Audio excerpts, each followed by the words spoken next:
We need product cycles measured in months. And once you finally start getting into that mindset, you look around and you say, hey, what is the really brand new thing that I need to get out the door in the next 6 months? A lot of the equipment back then, and frankly, even today in some areas, it just was not well integrated. It was not well controlled. And you're just touching all of the buttons on that front panel. It sucks efficiency out of the work, and there's a tremendous amount of toil that goes with it. What if we were able to actually connect to all these devices? What if we were able to automate, all the stuff that we've been doing manually? And that's when people find OpenC3. That's when they find Cosmos. We are going to manage these systems at the fleet level. As we take hyperscale into orbit, we are going to increasingly operate as these are cattle and not pets. Hey everyone, and thanks for joining me on another episode at DIB Innovators. Today's guest is Greg Bonn, the COO at OpenC3. Hailing from Erie, Colorado, a company behind Cosmos, the open source command and control platform that has become the de facto standard for satellite testing and operations across the aerospace industry. Cosmos connects, anything with software interface, single test bench to an entire satellite constellation. And they've been crushing it with launching a Cosmos App Store in 2026 and shipping Cosmos 7, brand new time series database in February. So Greg spent 17 years at Ball, did an AWS tour, and then joined C3 earlier this year. One of the few people who has written the flight software, managed the proposal strategy, operated hyperscale cloud, and now runs operations for a fast-growing defense platform company. So Greg, welcome.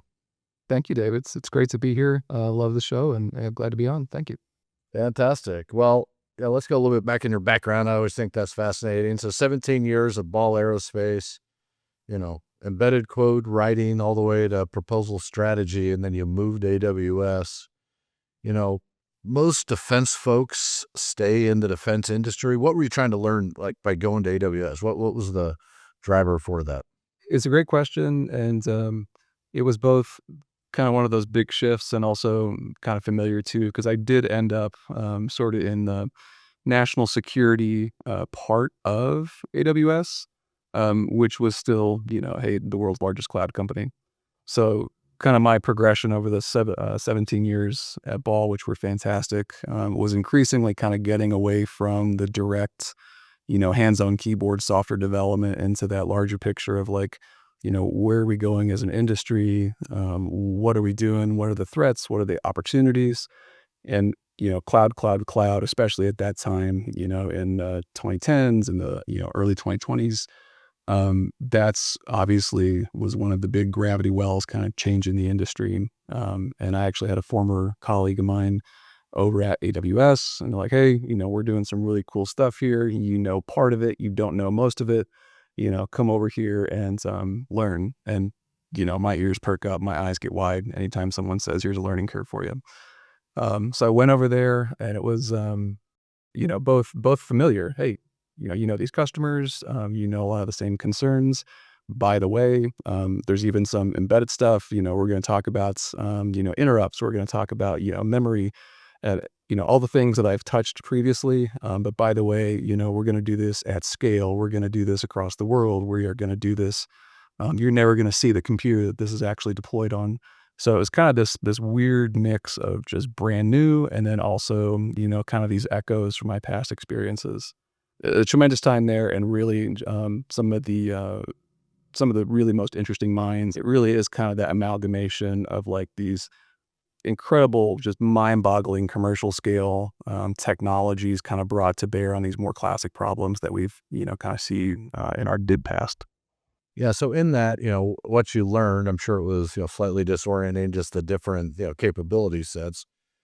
What in that, highlighted to where defense may be missing opportunities that Amazon software development isn't really being utilized the way it could be. Did you see any gaps there?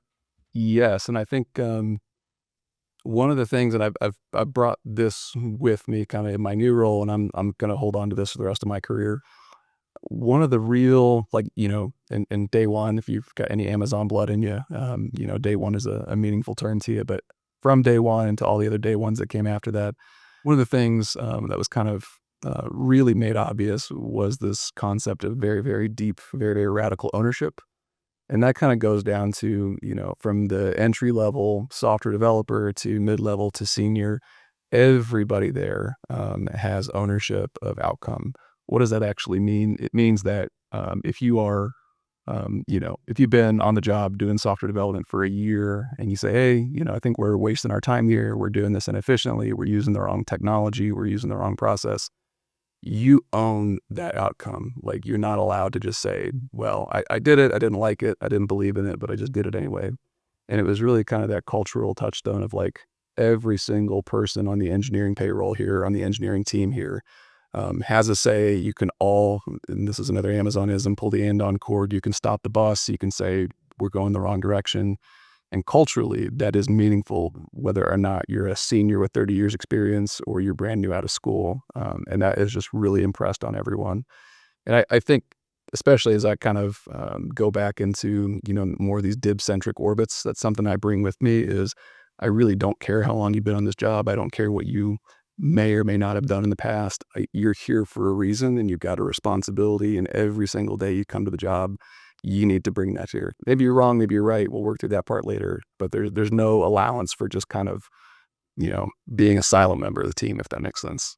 Absolutely. And obviously, you've come into a company that's already matured itself to some level, still a small company, but, doing great things. There are times where you see, founders that don't have that flexibility, or they don't have the time or the capital, things like that. Have you seen that come in conflict, or did you see it in Ball, that tension? I think it goes both ways. And I think, anything taken to an extreme, anything, applied dogmatically without introspection, it's a recipe for disaster.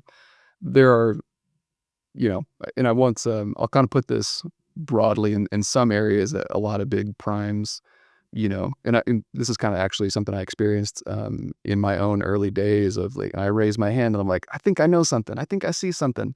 And then you kind of get patted on the head and you kind of get laughed at and chuckled. And it's like, you'll get experience and someday you'll know, how to, you'll know really not to say those kind of things.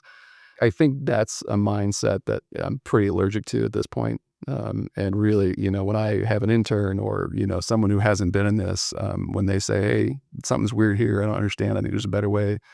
That's just like a breath of fresh air to me. And I sit down, record scratch, let's sit down. What are you seeing? What am I missing? Where is my gap?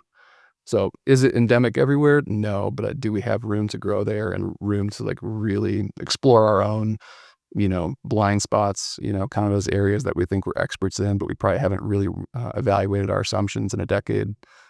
That's the kind of stuff I think we've got a lot of room to grow, and kind of some commercial areas have a lot to teach us there. Yeah, very cool.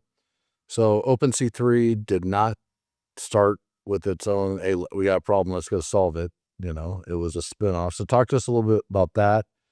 And then why was this the right move for you in your career? That's an interesting story. So our Cosmos products, that's actually got a 20-year history to it. And I'll wind back to the beginning and then I'll skip ahead. That actually was kind of created to solve a very specific spacecraft hardware integration and test problem.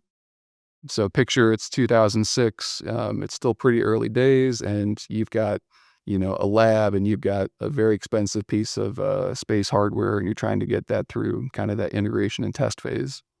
A lot of the equipment back then, and frankly, even today in some areas, it just was not well integrated. It was not well controlled. So there was a lot of, you'd go up to a power supply, you'd go up to a digital multimeter, you'd go up to a spectrum analyzer, an oscilloscope, and you're just touching all of the buttons on that front panel. And you've got a big 3-ring binder with a bunch of, procedure steps in there. And it says, hey, go up and touch this button, go up and touch this button, write down whatever the, display says here in this other, blank spot in this 3-ring binder. And it's that kind of stuff. It sucks efficiency out of the work. And there's a tremendous amount of toil that goes with it. So we actually, and I say it's our two founders, Ryan Melton, Jason Thomas. They actually started down the road of, hey, what if we were able to actually connect to all these devices? What if we were able to automate, all the stuff that we've been doing manually? And so we kind of started in that IMT phase. And And then over the course of the next 20 years, we kind of built in, new ways to connect to hardware, new ways to automate, orchestrate, and then kind of adding in some of those features that you're going to start to see in kind of enterprise use of, hey, we need access control, we need administration features, we need logging, all that kind of thing. So that was kind of the snowball that built up year over year over year and kind of took us out into where it is maturing to today, which is people kind of actually taking from that INT space and then saying, hey, so much of what we built here in the factory, so much of what we've been training on from a screen perspective, from a script perspective, from an operator perspective, that actually translates significantly into our on-orbit operational needs. And that was kind of the cognitive leap that really took our product from that kind of, benchtop level use to now that mission operations center use. Okay, very cool. And why did you think this was the right time? So for me, I was 2.5 years at AWS. We actually built some really cool stuff. I had a couple teams going, hardware team, software team. Again, doing global deployments. I learned a tremendous amounts. And I actually ran into Ryan Nelton, who was an old coworker of mine at a baseball game here in Colorado. If you make it out to Spaceball every year, it's a great time. Bring sunscreen. They said, hey, we are 3 people today, and here's all the customer interest that I've got. And I said, this is probably the best opportunity that I've ever seen because it's a founder that I knew, it's a product that I knew. And I didn't say this earlier, but this is a product that I used for a decade of all. This is something that actually saved my bacon on multiple occasions. So I knew that I believed in it. And this was kind of the natural step to me from like going from, small team to medium-sized team, technical leadership to coming into a small company and kind of being a much more broad leadership opportunity that includes some of the technical stuff, but then also a lot of the business stuff, a lot of the team formation and a lot of that business formation too. So again, learning curves are addictive and I'm on another one. Absolutely. Definitely jumping into small business is different. 100%. So let's get into OpenC3. So it's open software, right? Talk about what you guys do, what are the value prop is, and then how you guys making money on this. So we get that question a lot. We'll go to trade shows and, we're loud and proud, open source, free to use. And a lot of folks ask us, how'd you afford the booth here?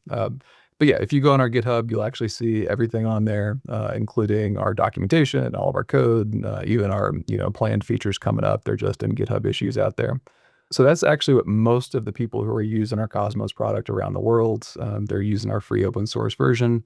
But we actually have a set of paid features that we call Cosmos Enterprise. These are the things that, especially if you're moving into factory level operations, security features like role-based access control, some of the advanced logging, some of the advanced system monitoring, and then especially once you start getting into satellite operations, when you're on the operations floor, that's when we've got kind of things like scheduling. We've got some of the, kind of low code, no code type automation features to do, responses. Those are the kind of things kind of in our Cosmos Enterprise. And those are the kind of things where really, this is now a key part of your business and it's going to be worth it to you to both buy those features and then also get immediate access to our development team for supports. So that's kind of the license part of our revenue model. And then in addition to that, we've also got services. So this is really when, hey, you really want to focus your team, especially your software developers, kind of on your core differentiators. And when it comes to C2, when it comes to operations, when it comes to hardware control, these are things that are not really going to differentiate you in the market. So we're a great option to basically have our developers kind of come in, do any modification, work through those deployment issues, and then kind of bootstrap your team to get going. So to bring everyone up, you just released Cosmos, I mentioned earlier. What is it? Like, what specifically are you doing? Like, break it down to, a Knuckle Dragon fighter pilot. Yeah. This is honestly one of our biggest sales motion challenges is around just kind of helping people understand what even is this. A lot of folks you talk to, even folks who've been in the industry for a while, they just don't understand that this is a product that you can go buy, that these are solutions that you can actually get off the shelf. Um, our two biggest competitors remain in this order: internally developed tools, and then our open source version. Just to kind of, you know, give the background there that this is actually a really nuanced conversation. But to try to make it a bit more concrete, let's say it's day zero at your startup. You're making the world's next best, IR camera. It's you, it's a bench, it's a prototype board, and then you've got maybe an FPGA next to it doing some data processing. And then you've got all the equipment on that bench that surrounds it. So you've got a power supply, you've got some kind of stimulator to the sensor. You've got a digital multimeter that's looking for power draw, transients. You've got an oscilloscope. All that test equipment, we basically give you a environments to connect to every piece of test equipment on that bench, as well as the unit that you're developing. And that's going to be over serial. It's going to be over Ethernets. It might be different protocols like SNMP. It might be CCSDS, on your software, on your FPGA. It might be, 24 other protocols, and they basically all come into our Cosmos products. And then once they're in there, from a user interface perspective, from an automation perspective, they all look like they're talking the same language. So when we talk about hardware interface and orchestration, that's what we mean. And basically, we can get all of those different pieces of equipment kind of reading from the same sheet of music. And then now you can actually orchestrate end-to-end tests on that device. Now take that same story and then you just kind of, again, you snowball it together. So you go from that individual device, you go to a board, you go to a box, you go to a subsystem, you go to a system, and soon it's at the spacecraft level. And then you might you've got hundreds of thermistors, all generating temperature data. You're in TVAC. You've got all your, solar array simulators and all the other things that you're going to use in TVAC. Again, all those come into Cosmos and they are all exist kind of in that one pane of glass, that one UX. So from there, once you actually find yourself in that operational cadence, you're going to have, your mission planning software. This is the thing that's actually, taking that IR camera and now it's going to take, customer tasking requests and it's going to plan out, hey, take pictures of these places at these times to, optimize your collection path. So we're actually going to receive that mission plan from that mission planning software. We are going to translate that into the commands that actually go out to yet another piece of hardware. So that's going to include all your antenna chain and your ground segment, whether it's at GSAS or it's proprietary. It's all the same to us. And then that's going to be going up, through the uplink. And then basically we'll have formatted the commands correctly so that they can be received by the spacecraft. Spacecraft is going to execute its mission, and then it's going to be sending down not only that science data, mission data, but then also, its health and status data, its voltages, temperatures, currents, all those kind of things. So again, Cosmos is actually now on the receiving end of that. So it's actually receiving all those telemetry items, the voltages, the currents, the temperatures, all those things. We're plotting those, we're logging those, we're taking, autonomous action based on under voltages, that kind of thing. So that's kind of the nickel tour of, kind of the life cycle and then all the different people who kind of involved in that spacecraft that are going to be using it. That's very cool. Is there anyone else doing similar? Like, what's your competition look like?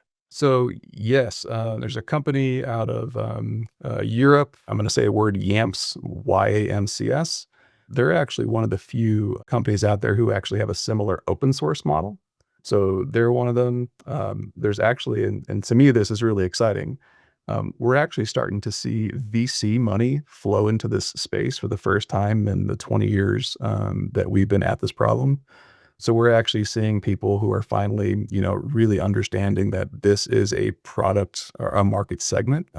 These are problems that actually look the same, whether you're at the component level, you're at the spacecraft level, or maybe it's not even spacecraft, maybe it's the antenna subsystem on the ground, or maybe it's the HVAC system, in the building that houses the antenna, So that's actually, from my perspective, a really positive sign because we're getting that market validation. We're getting the demand signal and the acceptance signal that the thing that the thesis that we've had for so long is really resonating with a lot of people, and especially new money coming into the industry too.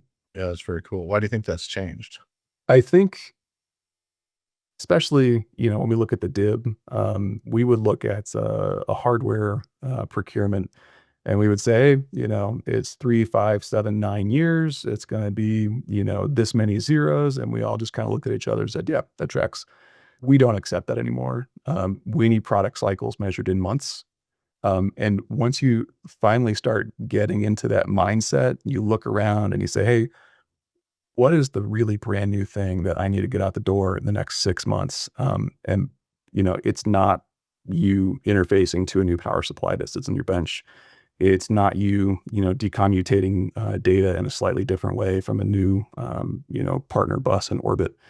It's And because of that, we're looking for ways, the industry are looking for ways to kind of commoditize those repeating problems.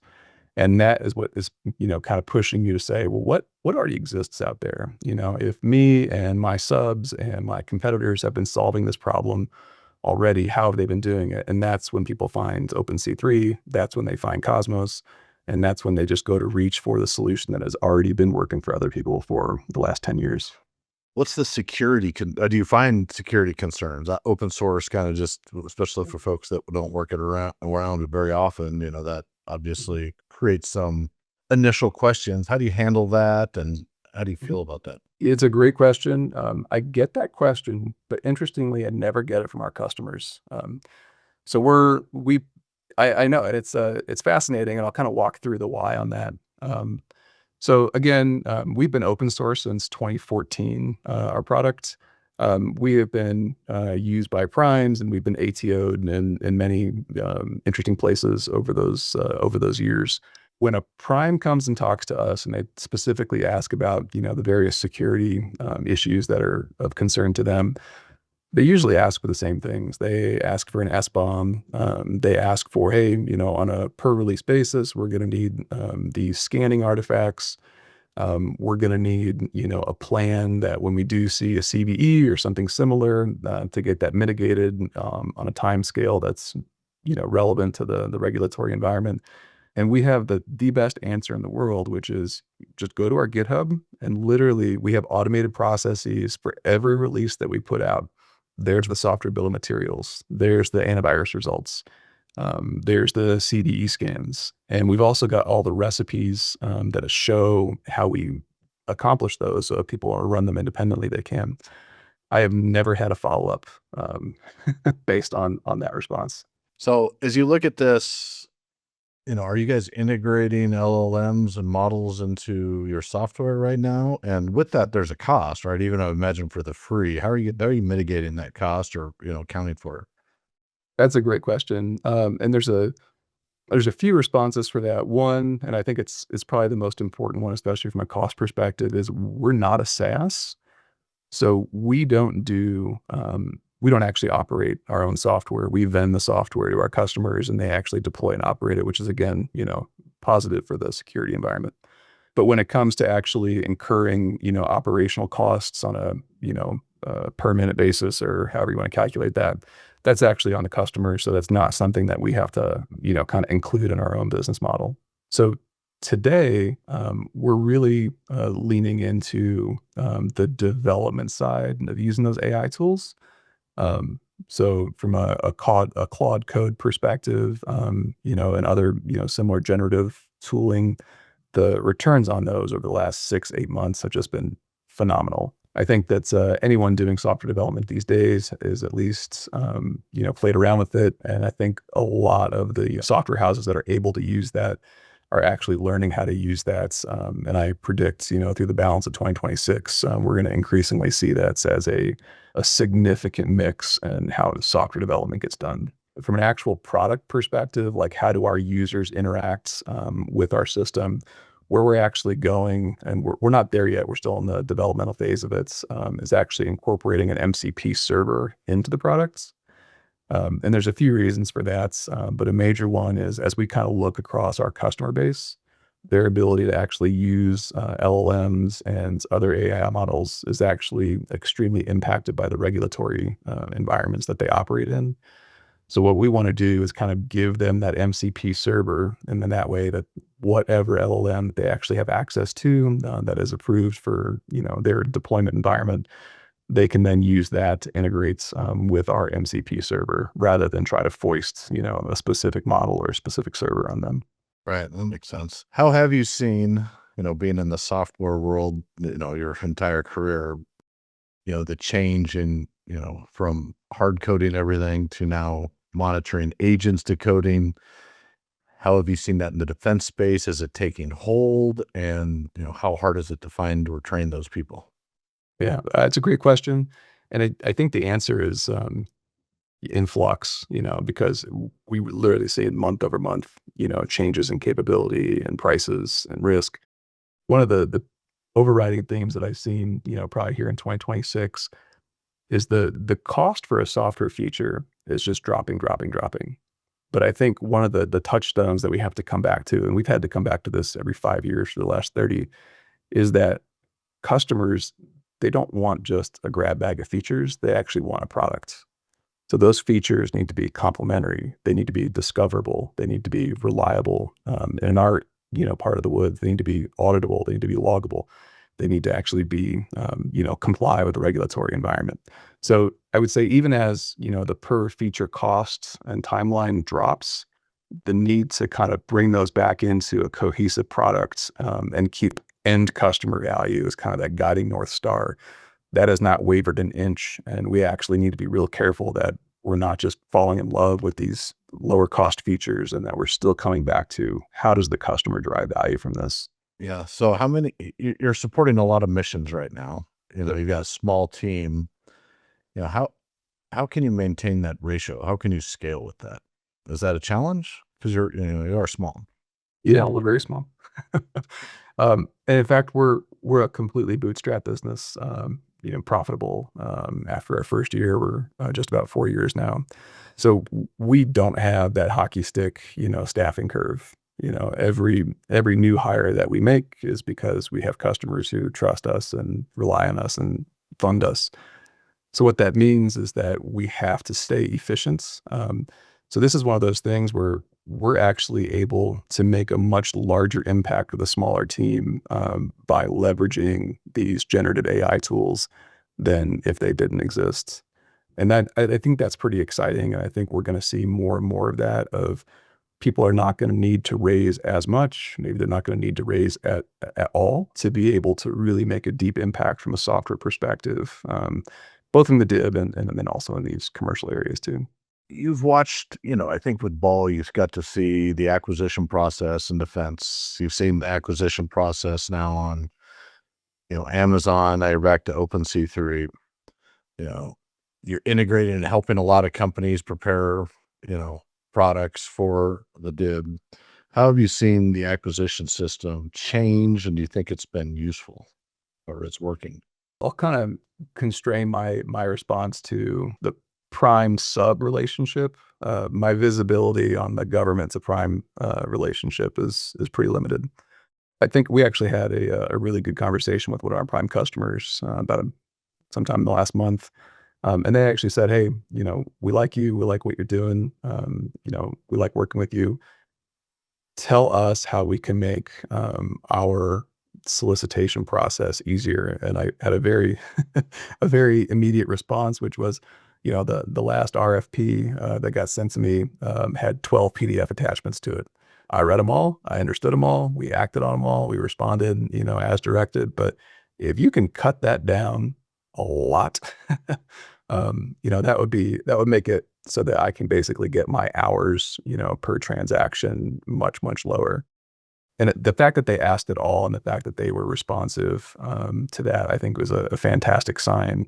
And I think we're going to, not only are we going to see that, we're going to need to see that because the DIB needs these businesses that are large, medium, and small.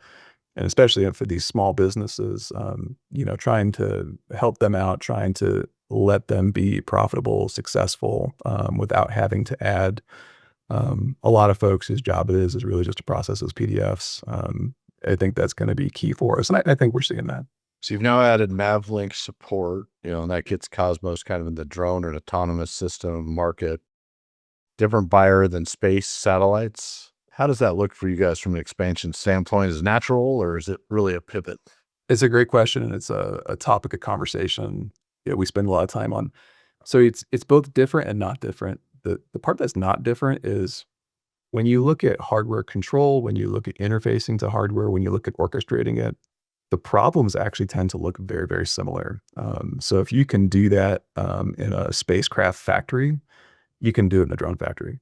A lot of the actual test equipment, a lot of the test orchestration looks very similar. From a business motion, from a sales motion perspective, very different. So I grew up here in the space business. I know the vocabulary. I know what we care about. I know what we don't care about.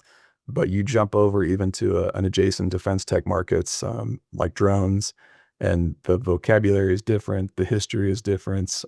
Even what we mean when we say C2, if you say C2 to a space operator, that does not all mean the same thing to a in-theater drone operator when they say C2. So kind of bridging that vocabulary to try to help these new customers of ours kind of understand what we do and how we fit into their operational flow is our big challenge. And then your app store just launched, the Cosmo App Store. What's the theory behind this? What are you trying to do? There's a few things there. One of my great sadnesses is when I go talk to 3 different customers and I hear that they all built out a Cosmos integration for their power supply sitting on their bench. And I'm like, you're the third person this month who's told me that they built an integration out of this power supply. This is duplicative work. This is exactly what I want to take off your plate so that you can go focus on changing the world with your product. So with the App Store, we really want to focus on when we have these high use items, kind of across our customer base, kind of pulling the plug in to actually talk to that piece of hardware, to script that piece of hardware, monitor that piece of hardware. I want to bring that into the App Store so that people don't have to, repeat that effort across the industry. So that's a big part of it. Another part of it is when we look across all the different folks who are using our open source products, we generally don't hear from them, which is the product works. So they just use it and they do whatever they need to do. But this is a way that we can actually start to get some content, especially from third parties, kind of out to that installed base of the open source Cosmos. And what that means is that as we have other people who are building out, AI, predictive analytics, they can get their app in that app store, and suddenly they can get their predictive telemetry analytics plugin and product out in front of all of those Cosmos users worldwide. And really, this is just kind of a distribution channel to really get that story and those products and those services from those third parties out to that larger audience. And maybe it's useful to them, maybe it's not. But if it is, this is a kind of that discovery mechanism to really make those connections of all the people who are in this Cosmos ecosystem.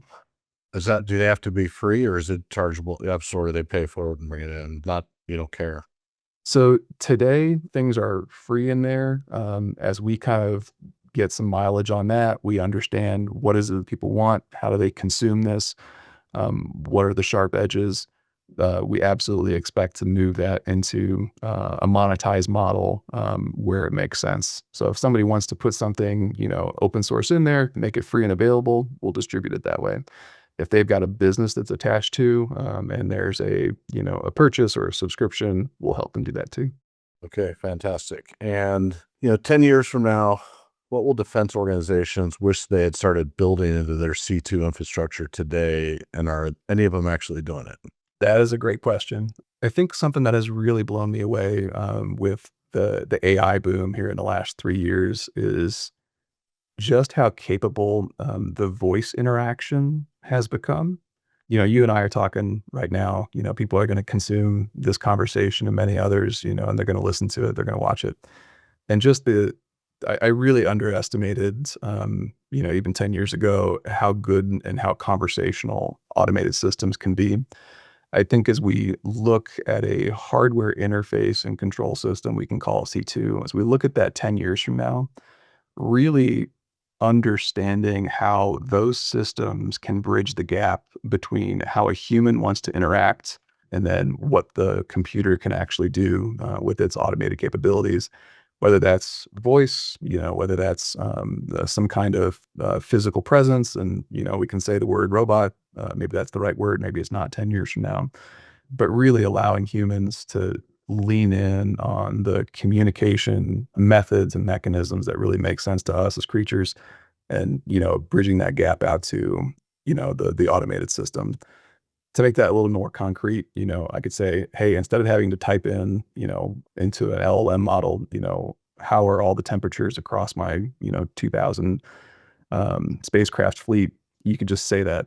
Or maybe you even have some kind of presence there, in the operation facility or on Slack or however it makes sense in your organization, who's actually just, kind of putting that data out there without even being asked. So sum that all up, it's really investing in the human factors of these automated systems. We're going to go then now to a quick lightning round. Just give me your Let's do it. one stop as we're starting to wrap up. Biggest myth about selling software to the DOW? That there's no room for negotiation. People want small businesses, especially, to be successful. And if you need their help, you should ask for it. One thing AWS does, the defense industry will adopt within 5 years, whether it wants to or not. So we're seeing this unfold right now. There's this. If it's not familiar to the listeners, you can go Google this. It's the pets versus cattle, kind of analogy of how we deal with systems, computers in this case. But as we go to proliferated spacecrafts, we are very much going from that pet to cattle, type of analogy where we are going to manage these systems at the fleet level. We are going to call them at the fleet level. We are going to assess health holistically. When you look at a cloud operator like AWS, they've been doing this since inception. And that's part of being a hyperscale. As we take hyperscale into orbits, whether that's spacecraft, whether that's data centers, whether that's, deep space exploration, we are going to increasingly operate as these are cattle and not pets. What's a sacred cow in the defense industry that you think is going to get crushed? We love, especially in the space side of the DIB, we love to focus on the exceptionalism of the environments. And we're going to see this very, very soon with data centers in space. We are going to get past the exceptionalism of the environments. We're going to take care of what needs to be taken care of, but we are going to turn this into another industrial domain very quickly. Hardest thing about being COO of a small company after being in large organizations your whole career? I love to do everything once. And I think, especially being at a small company, especially being pushed into finance areas, tax areas, basically all these other areas I've never touched before, it's becoming clear, especially as we start to, have our own growth, that I've got weak areas, and I really need to bring in people who are strong in those areas. And rather than try to strengthen those areas, I got to lean into my strengths, and then bring in great people who complement me, and let them be strong in those areas. And I'm learning that for the fifth time in this career, but it's a great lesson. Yeah, absolutely. And what do you think is the biggest untapped opportunity in defense software right now? We're at a generational inflection point right now. There's a lot of money coming in. There's a lot of opportunity and leeway to try new things. And I encourage everybody, and this is hard to do, and it's easy to say, and it's very hard to do, lean in on those bets that are not a sure thing. Lean in on those bets that are attempts to try to kind of get us to a new generational maxima. And it takes a lot of guts, it takes a lot of time, it takes a lot of money. But I think the environment is right for it right now. Awesome. Well, Greg, this has been great. You've helped me understand, the open source security and, just how this open source works. And that's been fantastic. But if people want to follow you or, check you guys out, see what you're building, how best do they do that? So OpenC3.com is where we live. We're also active on LinkedIn. Hit us up there. Hit up our GitHub. Again, these are all just Google away and OpenC3 GitHub. And then also take if you're actually going to use the product and you've got some problems that you want to solve, we've got a fantastic YouTube channel. We actually put a lot of tutorials out there. We put demos out there. We put product roll-ups. This is a fantastic medium to actually understand what we do and how we do it. Social media monster right there. Well, thank you, Greg. It's been fun. And since we're local as well, look forward to meeting you in person sometime. 100%. Love what you all are doing. And thank you for having me. We'll chat again.